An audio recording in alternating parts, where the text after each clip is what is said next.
మీ జీఐఈటీ ఇప్పుడు జీజీయూగా మారింది. 2000కు పైగా ప్లేస్మెంట్స్, ఐపీఎం, కేపీఎంజీ వంటి సంస్థలతో ఇంటిగ్రేటెడ్ కోర్సులు. యూపీఎస్సీ కోచింగ్, అడ్మిషన్లు ఓపెన్. వెనిజులా దేశంలో నిన్న భారీ భూకంపాలు 2 వచ్చాయి వరుసగా. దీంట్లో వేలాది మంది చనిపోయారు అని తెలుస్తుంది. ఇంకా శిథిలాల కిందనే అనేక మంది ఉన్నారు. ఎంతమంది అనేది కూడా ప్రభుత్వం లెక్కలు చెప్పలేనటువంటి పరిస్థితి ఉంది. ఒకదాని తర్వాత ఒకటి ప్రకంపనలు కూడా వస్తున్నాయని, 20 సార్లు ప్రకంపనలు వచ్చాయని తెలుస్తోంది. ఇంకా వచ్చే అవకాశం ఉందని కూడా అంటున్నారు. ప్రజలంతా ఇళ్లల్లో ఉండొద్దు, మైదానాల్లోకి రండి, ఖాళీ ప్రదేశాల్లోకి రండి, ఇంట్లో మాత్రం ఉండొద్దు అని చెప్పేసి ప్రభుత్వమే అనౌన్స్ చేసినటువంటి సిచ్యుయేషన్. సో అసలు అలా ఎందుకు వస్తాయి? ఒకదాని తర్వాత అలా వచ్చే అవకాశాలు ఉంటాయా? నిజంగానే అన్ని ప్రకంపనాల్లో నిజంగానే ఇబ్బందులు ఎదురవుతాయా? ఇదే విషయం మీద మనతో మాట్లాడడానికి ప్రొఫెసర్ కోయ వెంకటేశ్వరరావు గారు రెడీగా ఉన్నారు. ఒకసారి ఆయనతో మాట్లాడదాం. సార్ నమస్తే అండి.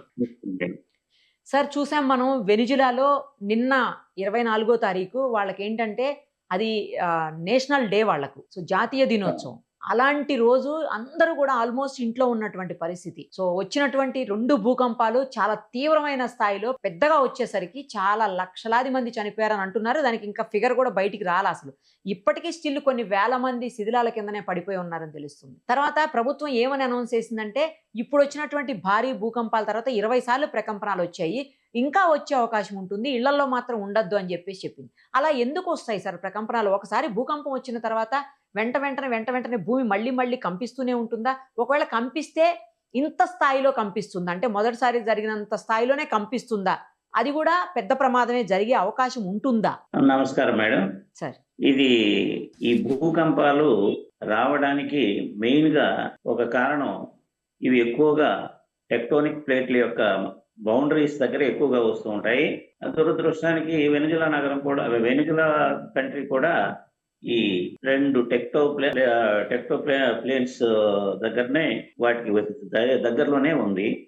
అందుకనే ఆ బోర్డర్లో ఎక్కువగా ఈ 2 ప్లేట్ల మధ్యలో ఎక్కువగా డిస్టర్బెన్స్లు ఎక్కువగా వస్తూ ఉంటాయి. కాబట్టి భూగర్భంలో ఆ డిస్టర్బెన్స్లు ఏంటంటే, ఒక ప్లేట్కి ఒక ప్లేట్కి మధ్య రాపిడి కానీ, ఒక ప్లేట్ ఇంకో ప్లేట్ మీదకి కదిలే అవకాశం కానీ ఉండటం వలన ఇలాంటి పరిస్థితులు వచ్చినప్పుడు ఆటోమేటిక్గా ఆ రాపిడికి ఉత్పన్నమైనటువంటి శక్తి మనకి ఈ ఎర్త్క్వేక్ లేకపోతే భూకంపం అనే రూపంలో బయటకు వస్తూ ఉంటుంది.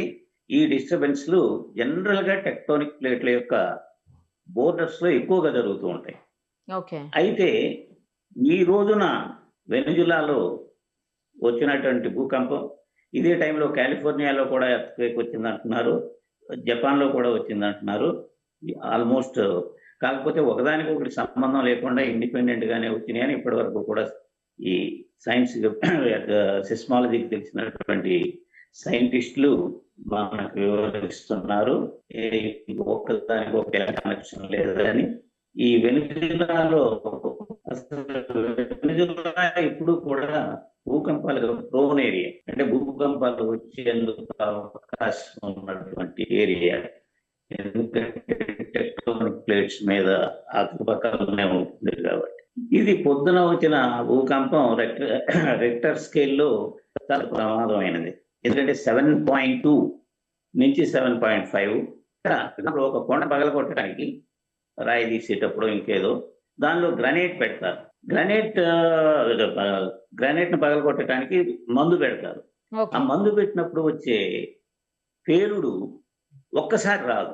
ఉన్న ఎనర్జీని బట్టి ఏమవుతుంది అంటే, ఎనర్జీ డిస్ట్రిబ్యూట్ అవుతూ ముందు ఒక పేలుడు జరిగిన తర్వాత ఇంకా కొంత ఎనర్జీ ఉండటం మూలాన, ఇంకా ఆ ప్రాసెస్ నడుస్తూనే ఉండటం మూలాన నంబర్ ఆఫ్ టైమ్స్ మనకి ఆ పేలుడు వినపడుతుంది. అందుకే మనం 1 సెకండ్లో అక్కడి నుంచి కదిలి వెళ్ళిపోయినప్పటికీ కూడా పక్కన ప్రమాదం జరగవచ్చు. కాబట్టి ఈ కంటిన్యూటీ అనేది మీరన్నట్లుగా అనేక సార్లు భూకంపం వస్తుంది. ఎందువల్ల అంటే అది తీక్షణత కొద్దిగా తగ్గుతూ ఉండే విధానంలో అన్నిసార్లు భూకంపం వస్తుంది. ముందు వచ్చింది 7.2 అయితే తర్వాత వచ్చింది 4.5 రెక్టర్ స్కేల్లో ఉంది. ఆ తర్వాత వచ్చినది కొన్ని గంటల తర్వాత 4.4కే ఉంది. అట్లా ఆ ఒత్తిడిని క్రమేపీ తగ్గించుకుంటూ రావటం వలన నంబర్ ఆఫ్ టైమ్స్ స్థిరత్వం వచ్చేంత వరకు కూడా ఈ భూకంపాలు, అది కొన్ని గంటలు కానివ్వండి, కొన్ని రోజులు కానివ్వండి, కొన్ని వారాలు కానివ్వండి, జరుగుతూనే ఉంటాయి. ఓకే సార్, అంటే లోపల భూమి ఒత్తిడికి గురయ్యి అడ్జస్ట్ చేసుకునేప్పుడు జరిగేటువంటి ప్రమాదాలా ఇవన్నీ? Exactly madam. లోపలి లోపల వచ్చినటువంటి ప్రెషర్ లేకపోతే ఒత్తిడి అనండి, అది రిలీజ్ అవ్వటంలో వచ్చేటటువంటి శక్తి మనం భూకంపాలుగా పిలుస్తాం. సో ఈ భూకంపాలనే రావడానికి ఏమన్నా మేజర్ రీజన్ ఉంటుందా సార్? కేవలం భూమి మీద పెరిగిపోయినటువంటి ఈ ఒత్తిడేనా? అంటే భూమి మీద భారం పెరిగిపోవటం వల్లనేనా? భూమి మీద భారానికి దానికి కంటే కూడా ఈ భూమి సర్ఫేస్ కింద, క్రస్ట్ కింద ఈ ప్లేట్లు ఉంటాయి. క్రస్ట్ అంటే ఉపరితలం భూమిది, దాని కింద అనేక ప్లేట్లు ఉంటాయి కాబట్టి ఒకప్పుడు 7 ఉండే మేజర్, ఇప్పుడు అవి కొంచెం పెరిగినాయి సంఖ్యలో. ఈ ప్లేట్లు కదులుతూ ఉంటాయి ఎప్పుడు కూడా. ఈ కదలడంలో ఏమవుతుందంటే కొన్నిసార్లు రాపిడి వస్తుంది వెరీ రేరుగా. అంటే ఆ ప్లేట్లు కదలటం అనేది నిరంతర ప్రక్రియనా సార్? నిరంతర ప్రక్రియే, బట్ స్లోగా కదులుతూ ఉంటాయి. ఓహో. ఎంత స్లో అంటే అది కొన్ని సంవత్సరానికి కూడా ఒక 3 సెంటీమీటర్లు కాదు, అంత తక్కువ. ఓకే. ఒకసారి వేగంగా కదిలినప్పుడు ఇలా భూకంపం వస్తుందా మనకు? ఒక దగ్గర ఒత్తిడి ఎక్కువై వేగంగా కొంచెం స్పీడ్ గా కదిలినాయి అనుకోండి, ఇలాంటి అవకాశాలు.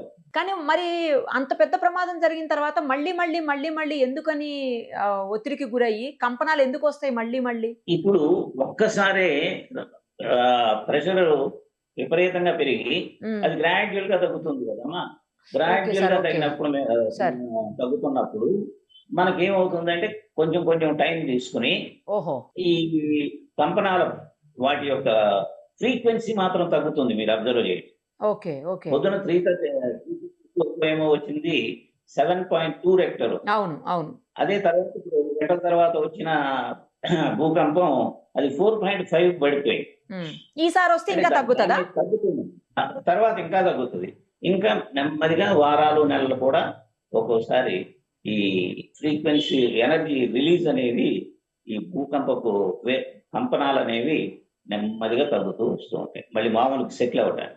ఈ జియాలజీకి సంబంధించినటువంటి సైంటిస్టులు చెప్తారా సార్ ఇది?